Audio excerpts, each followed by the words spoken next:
All right, so a lot of people have asked how to make the car flutter.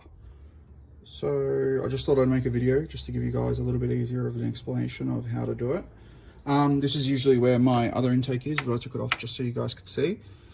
I've capped off where the diverter valve feeds back in to the intake, which is obviously, these are the charge pipe diverter valve outputs there, which is where yours on a factory car or an upgraded charge pipe would be. If you don't have them, you've probably gone for the blow-off valve model.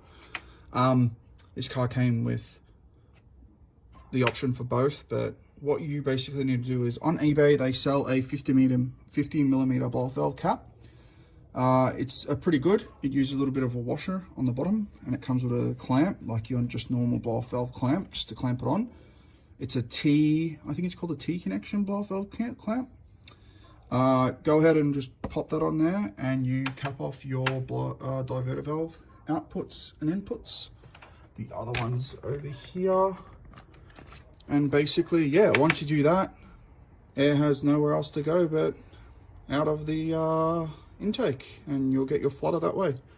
So for anyone who was wondering how to do it, that's just basically how you do it. Car is twin turbo on 17Ts, and yeah, videos go to show how it's done. So hope that helps you guys. Enjoy.